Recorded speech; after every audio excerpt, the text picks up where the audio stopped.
7월 14일 월요일 새벽기도에 오신 여러분들 축복하고 환영합니다. 다 함께 사도신경으로 7월 14일 월요일 새벽기도회를 시작하겠습니다. 나는 전능하신 아버지 하나님, 천지의 창조주를 믿습니다.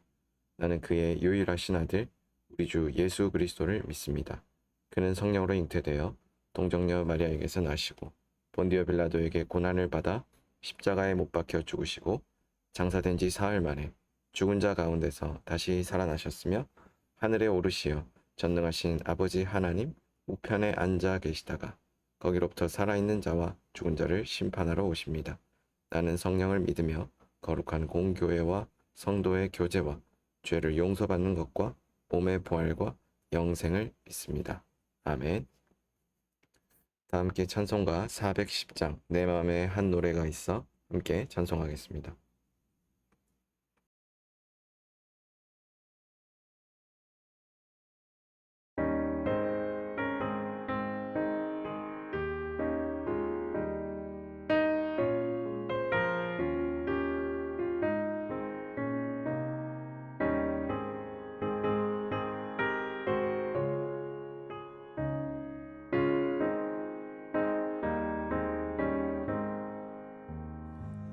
내 맘에 한 노래 있어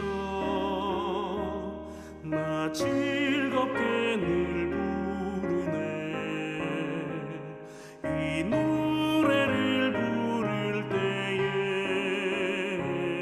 큰 평화 임하도다 평화 평화 하나님 주신 선물 그 놀라운 주의 평화 하나님 선물일세 주 십자가 지심으로 날 구원해 주셨으며 주 예수님 고난받아 나 평화 누리도다 평화 평화 하나님 주신 선물 그 놀라운 주의 평화 하나님 선물일세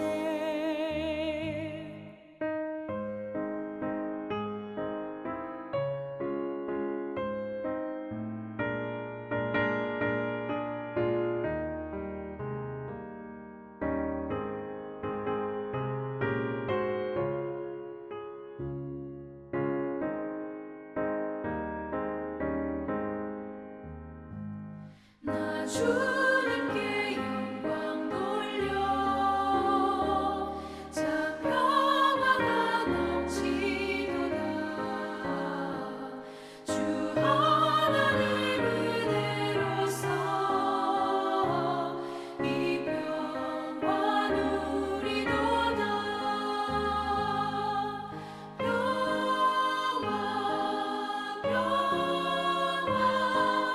하나님 주신 선물 그 놀라운 주의 평화 하나님 선물일세 이 평화를 얻으려고 주 앞으로 나아갈 때 주 예수님 우리에게 이 평화 주시도다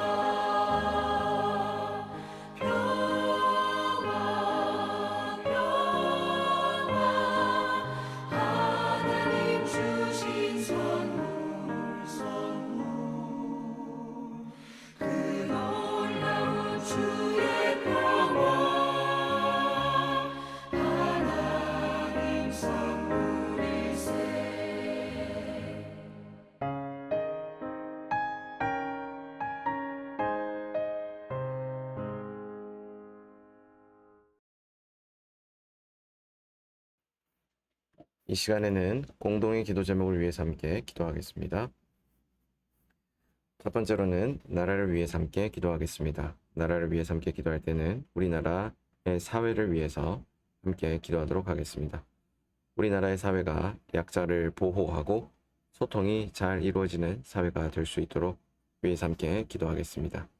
특별히 여러 가지 분야에 있어서 사회적 갈등이 우리나라는 심각한 수준으로 현재 나타나고 있습니다. 그러한 수준으로 나타나고 있는 이 사회 갈등들 속에서 먼저는 소통이 잘 이루어질 수 있는 사회가 되도록 위해서 기도합시다. 특별히 자신의 이익을 위해서 또 자신의 생각과 다르다라는 이유로 그 생각과 다른 사람들 또는 자신의 이익에 반하는 그러한 상대방들을 혐오하거나 또 그들을 배제하는 것이 아니고 계속해서 소통을 하며 또 그들을 수용할 수 있는 그런 수용력이 있는 사회가 될 수 있도록 위해서 함께 기도하도록 하겠습니다. 또한 약자들이 있습니다. 우리나라 사회에 존재하는 수많은 약자들 가운데 보호받지 못하는 약자들이 있습니다. 그들 가운데 하나님의 큰 은혜가 함께하기를 먼저 기도하고 또 그들을 보호할 수 있는 공의로운 사회가 될 수 있도록 또 위해서 함께 기도하도록 하겠습니다. 두 번째로는 국내외 선교를 위해서 함께 기도하겠습니다. 국내외 선교를 위해서 함께 기도할 때에는 아나톨레 성경연구 모임을 위해서 함께 기도하도록 하겠습니다. 아나톨레 성경연구 모임이 성경적 지도자를 잘 양성해 가고 이를 위해 수고하시는 박영동 목사님께서도 이 일을 감당하실 때 주님께서 주시는 힘과 능력과 지혜를 힘입어 잘 감당하시도록 또 위해서 함께 기도하겠습니다. 세 번째로는 삼송동안교회를 위해서 함께 기도하겠습니다. 삼송동안교회를 위해서 함께 기도할 때에는 우리 교회의 중요한 사역인 찾는 이를 향한 사역 그리고 유아 유치부를 위해서 함께 기도하겠습니다. 우리 교회가 일명 비신자, 낙심자를 일컬어지는 찾는 이들을 위해서 진로교실, 또 청소년 카페와라, 그리고 새소식반, 1대1 성경 공부 등 여러 가지 복음의 접촉점이 되는 중점 사역들을 해가고 있습니다. 이 사역들 가운데 열매가 있도록 또 위해서 기도해 주시고 이 일들로 인하여서 복음이 전파되는 그런 일에 쓰임받는 교회 될 수 있도록 위해서 함께 기도하겠습니다. 또한 유아유치부가 어린이들을 복음으로 잘 양육하는 부서가 되고 또 이 일을 위해 수고하시는 심소윤 전도사님과 또 함께하는 교사들 가운데 함께해 주셔서 합심하여 이 부서가 든든히 세워져 가도록 위해서 함께 기도하겠습니다. 네 번째로는 교우 가정을 위해서 함께 기도하겠습니다. 교우 가정을 위해서 함께 기도할 때에는 고민정 교우의 가정을 위해서 함께 기도하겠습니다. 이 가정이 하나님 나라의 풍성함을 경험하도록 또 이 가정 가운데 주신 기도의 제목들이 하나님 안에서 온전히 응답되는 은혜가 있도록 또 위해서 함께 기도하겠습니다. 다섯 번째로는 새벽 기도회를 위해서 함께 기도하겠습니다. 계속해서 온라인으로 진행되고 있는 새벽 기도회가 방송상의 차질 없이 잘 진행될 수 있도록 기도해 주시고 주의 성령의 음성이 들려지는 귀한 시간 될 수 있도록 위해서 함께 기도하겠습니다. 함께 나눈 이 다섯 가지 기도 제목을 위해서 이 시간 한 목소리로 기도합니다.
예수님 이름으로 기도합니다. 아멘.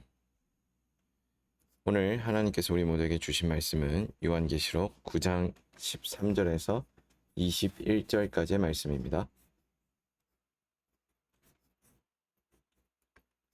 요한계시록 9장 13절에서 21절까지의 말씀을 한 절씩 교독한 이후에 말씀의 은혜를 나누도록 하겠습니다. 한 절씩 교독합니다. 여섯째 천사가 나팔을 불매 내가 들으니 하나님 앞 금제단 네 뿔에서 한 음성이 나서 나팔 가진 여섯째 천사에게 말하기를 큰 강 유브라데에 결박한 네 천사를 놓아주라 하매 네 천사가 놓였으니 그들은 그년 월 일시에 이르러 사람 3분의 1을 죽이기로 준비된 자들이더라. 마병대의 수는 2만이니 내가 그들의 수를 들었노라. 이 같은 환상 가운데 그 말들과 그 위에 탄 자들을 보니 불빛과 자줏빛과 유황빛 호심경이 있고 또 말들의 머리는 사자머리 같고 그 입에서는 불과 연기와 유황이 나오더라. 내가 너를 권하노니 내게서 불로 연단한 금을 사서 부요하게 하고 흰 옷을 사서 입어 벌거벗은 수치를 보이지 않게 하고 안약을 사서 눈에 발라 보게 하라. 무릇 내가 사랑하는 자를 책망하여 징계하노니 그러므로 내가 열심을 내라 회개하라. 볼지어다 내가 문 밖에 서서 두드리노니 누구든지 내 음성을 듣고 문을 열면 내가 그에게로 들어가 그와 더불어 먹고 그는 나와 더불어 먹으리라. 이기는 그에게는 내가 내 보좌에 함께 앉게 하여 주기를 내가 이기고 아버지 보좌에 함께 앉은 것과 같이 하리라. 아멘. 오늘 우리가 함께 나눈 요한계시록 9장 13절에서 21절까지의 말씀에 보면 앞달락에 해당되는 1절부터 12절의 내용에 이어서 계속해서 이 천사들의 이 심판들이 천사들로부터 비롯되는 시행되는 이 심판에 대한 그 실상들이 이야기되고 있습니다. 요한은 여섯 번째 천사가 나팔을 불 때 한 음성을 듣습니다. 그 음성은 하나님 앞 금단 네 뿔에서 나는 소리였습니다. 여기 하나님 앞 금단이란 성소의 향단을 가리키는 것으로 보입니다. 여기에서 들려오는 이 음성은 하나님께서 성도들의 기도를 응답해 주시는 소리일 가능성이 높습니다. 요한계시록에서 향단은 성도들의 기도가 하나님께 상달되고 그 기도에 대한 응답이 내려오는 것으로 상징됩니다. 금단으로부터 들려오는 소리는 9장 14절에 보면 여섯째 천사에게 유브라데에 결박한 네 천사를 놓아주라는 것이었는데 이것은 하나님께서 세상을 심판하라는 명령이었습니다. 하나님께서 세상을 심판하시는 가운데 진행되는 그 명령, 그러한 명령은 사실은 분명한 시행에 대한 그런 성격을 가집니다. 즉 다시 말하면 일 수도 있고 아닐 수도 있다라는 애매한 그런 표현이나 묘사가 아니라 분명하게 이루어질 것에 대한 하나님의 선언적인 그런 명령인 것이죠. 그래서 하나님께서 이 심판을 명령하셨다라고 하는 이 대목은 사실 우리에게는 두려움을 주는 요소이기도 합니다. 왜냐하면 반드시 이루어질 것이기 때문에 그리고 그것을 피할 길이 없기 때문입니다. 이 명령은 성도들의 탄원에 대한 응답으로 임하는 것일 것입니다. 그래서 성경에서 유브라데는 아브라함이 부르심을 받기 전에 살던 곳으로 우상숭배에 빠진 곳으로 상징되는데 이곳을 이스라엘에게 땅을 약속해 주실 때 동편의 경계가 되는 것으로 함께 연상을 시키게 하면서 이 약속 땅 경계 밖에 있는 땅, 즉 사탄과 악이 지배하는 곳, 바로 이곳에 하나님의 심판이 필연적으로 임하게 될 것이다 라고 이야기합니다. 특별히 그들을 네 천사라고 이야기하는 것은 그들의 파괴적인 역사가 피할 길이 없는 네 방향, 동서남북 네 방향에 모두 임하게 될 것을 상징적으로 나타냅니다. 그들은 이 정해진 시간에 사람의 3분의 1을 죽이기로 예비된 자들이라고 15절에 이야기되고 있습니다. 방금도 우리가 이야기했던 것처럼 이 하나님의 심판은 선택의 성격을 지니지 않습니다. 바로 반드시 일어나게 되는 필연적인 성격을 갖게 됩니다. 이 악마적인 존재들은 언제든지 인류를 파괴하기 위해 준비되어 있는 존재들이기 때문에 하나님께서 그들을 통제하시지 않는다면 그들은 언제든지 이 악이 창궐되도록 그들의 욕망을 드러냈을 것입니다. 바로 그와 같은 곳처럼 우리가 사는 세상에 심판이 임하게 될 것이다 라고 하는 이 말은 사실 우리가 이것을 신화적으로 바라보기보다 하나님께서 이와 같은 심판을 행하실 수 있는 주체자로서 이 심판을 행하실 것에 대해서 미리 드러내시고 알려주시고 우리에게 알게 하셨던 바로 그 취지가 무엇인지에 대해서 우리가 주목해 볼 필요가 있다는 것입니다. 사랑하는 여러분, 오늘 우리가 하나님의 말씀을 듣습니다. 하나님의 말씀은 우리에게 어떤 단순한 차원에서의 위로 그리고 단순한 차원에서의 귀동량 이런 측면으로서만 우리에게 주어지는 것이 아니라 살아계신 그분의 음성임과 동시에 살아계신 그분의 주권적인 행위 그런 것들이 명시적으로 드러나고 있는 것이 바로 하나님의 말씀입니다. 우리가 성경 말씀을 왜 묵상할까요? 성경 말씀을 묵상하는 가장 근본적인 이유는 그분의 말씀을 듣기 위함입니다. 그리고 그분의 말씀을 들음으로 그치는 것이 아니라 그분의 말씀 앞에 온전히 순종하기 위함입니다. 그런데 문제는 무엇이냐면 우리가 자꾸만 하나님의 말씀을 접근하는 접근법이 우리의 입맛에 맞는 그 말씀을 취사 선택하는 방향으로 접근하게 된다는 것입니다. 다시 말하면 나를 위해서 하나님의 말씀이 들려져야 된다는 것이죠.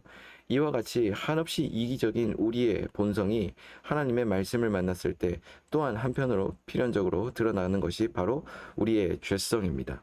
우리의 죄성, 우리가 가지고 있는 그 죄성이 하나님 앞에서 드러났을 때 그것 또한 역시 심판의 대상이고 심판을 초래하는 가장 분명한 이유가 된다는 것이죠. 그와 같은 하나님의 심판이 오늘 우리 가운데 임하게 될 것을 우리는 우리의 본성을 통해서도 충분히 유추할 수 있습니다. 그럼에도 불구하고 우리는 왜 뉘우치지 않을까요? 더 나아가서 그럼에도 불구하고 우리는 왜 하나님께서 우리를 향하여서 선하신 일을 행하실 것에 대한 기대가 없을까요? 그것은 우리의 죄된 본성이 방금 이 악마적인 세력들에 의해서 지배당하고 있는 땅에 악이 창궐하였던 것처럼 우리의 욕망과 우리의 잘못된 판단이 우리의 세계관을 지배하고 또 우리가 살아가고 있는 삶의 자리에서 큰 목소리를 내고 있기 때문입니다. 우리가 살아가고 있는 세상에서 이 악한 목소리, 또 이 악한 생각들, 이 악한 세계관들이 지배하고 있고 또 다스린다고 할 때 오늘 우리는 하나님의 음성을 자연스럽게 들을 수 없게 되죠. 그리고 그것을 불편하게 여깁니다. 그래서 하나님의 음성이 우리 가운데 자꾸만 취사 선택할 수 있는 그러한 것들로 또 나를 위해서 들려져야 되는 어떤 하나의 주술적인 요소를 지닌 것들로 자꾸만 우리에게 다가오게 된다라고 한다면 그 하나님의 말씀은 더 이상 하나님의 말씀이 아닙니다. 그저 여러 가지 목소리들 중에 한 가지 선택할 수 있는 선택사항일 뿐입니다. 그렇게 됐었을 때 우리는 자연스럽게 또한 필연적인 심판의 대상이 된다는 것이죠. 이 여섯째 천사는 하나님의 명하심을 따라서 바로 여기 나와 있는 그 네 천사 들에 해당되는 이 여섯째 천사들은 하나님의 이 명하심을 따라서 이 마병대 2만을 모으게 됩니다. 그리고 어떤 사람들은 이것을 이제 문자 그대로 전쟁을 위하여 동원된 기병대로 해석하기도 하지만 또 다른 사람들은 이 기병대를 동원한다는 것은 인간의 능력을 뛰어넘는 것이므로 마귀의 세력으로 상징하는 것을 해석하기도 합니다. 곧 이와 같은 어떤 상징적인 묘사들의 구체적인 의미가 무엇이냐라고 우리가 해석해 보기보다 이 같은 환상 가운데 그 말들과 그 위에 탄 자들을 보니 불빛과 자줏빛과 유황빛과 호심경이 있고 또 말들의 머리는 사자머리 같고 그 입에서는 불과 유황과 연기가 나오더라 이렇게 언급되고 있는 이 17절부터 19절까지로 이어지는 이 말에 주목해 볼 필요가 있습니다. 불과 연기와 유황으로 인하여서 불빛과 자줏빛과 유황빛으로 보이는 그들의 모습 바로 이러한 것은 이 심판이 재앙의 형태로 우리에게 나타나게 될 것을 의미한다라고도 볼 수 있는 것이죠. 즉 다시 말하면 두려운 심판이 우리에게 주어질 수 있다라는 것입니다. 그와 같은 두려운 심판이 우리 가운데 주어지는 것 이것은 상당히 우려할 만한 지점입니다. 그런데도 불구하고 우리는 이 하나님께서 이 심판을 행하실 것에 대해서 우리에게 선제적으로 알리심에도 불구하고 더 이상 죄의식을 갖지 않고 하나님의 말씀을 하나님의 말씀으로 여기지 않습니다.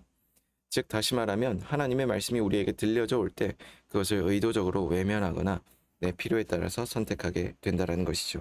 두려운 심판에 살아남은 자들은 스스로를 돌아보고 회개하였을 것인데 그들은 회개하기보다 여기 나온 사람들은 오히려 우상을 숭배하고 더 깊은 죄악에 빠졌습니다.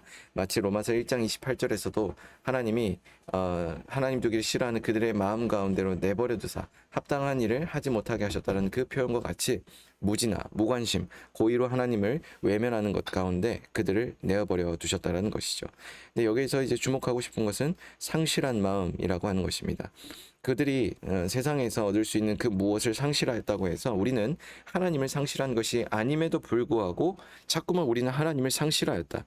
또 다른 한편에서는 우리가 하나님으로부터 상실되었다라고 생각합니다. 우리가 하나님으로부터 상실될 일은 없죠. 가능성으로 볼 때에도 전혀 그런 가능성은 존재하지 않습니다. 그렇게 된다라고 한다면 만약에 그 가능성이 성립하려면 예수님께서 우리 가운데 오시지 말아야 했습니다. 이미 우리는 버려지고도 남을 만한 죄인된 속성들을 가진 사람들이기 때문입니다. 그럼에도 불구하고 예수님은 우리의 세상 가운데 오셔서 우리의 모든 죄악의 문제, 모든 사망의 문제를 담당하셨죠. 이와 같은 사실들만을 놓고 볼 때에도 우리는 그분께 있어서 절대 상실될 이유가 없는, 상실될 가능성 또한 존재하지 않는 바로 그와 같은 존재들입니다. 또 사람들은 이렇게 생각합니다. 내가 하나님을 상실한 것이 아닌데 세상에서 그 어떠한 요소들을 예를 들자면 우리가 살아가고 있는 세상에서 우리를 위협하는 것 중에 건강, 또 재정, 관계 이런 문제들 속에서 우리가 상실감을 충분히 느낄 수 있습니다. 그러나 그럼에도 불구하고 우리는 그것이 하나님을 상실했다는 것과 어떠한 연관성이 없음에도 불구하고 우리는 종종 하나님을 상실했다. 하나님을 더 이상 찾을 만한 이유가 우리에게 존재하지 않는다라는 식으로 반응하게 됩니다. 우리가 살아가고 있는 세상에서 여러 가지 상실감을 주는 그러한 요소들 가운데 우리는 다시 한번 돌아보아야 되는 중요한 요소가 있습니다. 그것은 바로 하나님께서 우리에게 주시는 상실감들을 통해 바로 그러한 것들이 절대적으로 우리에게 위로와 큰 격려와 또는 어떤 능력들을 공급하여 주지 않는다라는 것입니다. 우리가 무언가를 상실했었을 때 그제서야 비로소 보이는 것이 하나님의 은혜입니다. 주님의 은혜가 있었기에 오늘 우리가 이 삶을 영위할 수 있고 심판으로부터 우리가 안전하며 우리가 그분의 은혜로 말미암아 지금 이 자리에 서 있을 수 있다라고 우리가 생각할 수 있게 되는 그 지점이 풍요와 번영이 아니라 바로 위기와 상실의 순간이었다라는 것입니다. 사랑하는 여러분, 오늘 이 요한계시록의 말씀은 우리에게 한 가지 사실을 도전하여 주고 있습니다.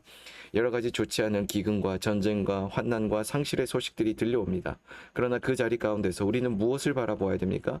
하나님께서 여전히 우리의 세상을 통치하시며 우리 가운데 함께 하시며 하나님의 그 선하신 일을 행하고 계신다라고 하는 이 성경의 약속을 우리가 다시 한번 주목해야 합니다. 여러분들에게 이 말씀을 하나님께서 주시는 이유는 바로 그와 같은 하나님의 주권, 하나님의 통치하심, 하나님의 다스림 이러한 것들이 우리에게 주어진다라는 도전을 주시기 위함입니다. 우리가 상실했던 그 지점에서 우리가 상실한 그 무엇에서 돌이키기 위해 우리는 하나님의 말씀을 들어야 합니다. 하나님의 말씀을 들음으로 우리가 상실해버렸던 그 자리에서 지금 주님이 내 상황 가운데 그러한 상황에 처한 나에게 무엇이라 말씀하시는지를 들어야 합니다. 들음으로 말미암아 믿음이 생긴다라고 하는 로마서의 말씀은 너무나도 중요한 말입니다. 우리가 하나님의 말씀을 들음으로 그분에 대한 믿음이 자라나는 것처럼 우리가 그분의 말씀을 들음으로 그분에 대한 신뢰가 점점 자라가는 것처럼 우리가 그분에 대한 신뢰를 쌓아가는 것이야말로 근본적으로 이 환난으로부터 벗어나는 일이지요. 성령께서 말할 수 없는 탄식으로 오늘 우리 가운데 말씀하신다라고 또한 로마서 말씀에 이야기합니다. 로마서 말씀은 그 성령의 말할 수 없는 탄식 그것이 우리 가운데 존재하고 울려 퍼짐으로 말미암아 우리가 그것을 듣게 될 때 우리는 비로소 무엇을 알게 되냐면 성령께서 간구하시는 그 내용을 무엇인지를 알게 됩니다. 성령은 우리에게 하나님의 뜻을 깨달아 그 하나님의 합한 사람으로 살아갈 수 있도록 우리를 도우시는 존재임을 우리가 알게 되는 것이죠.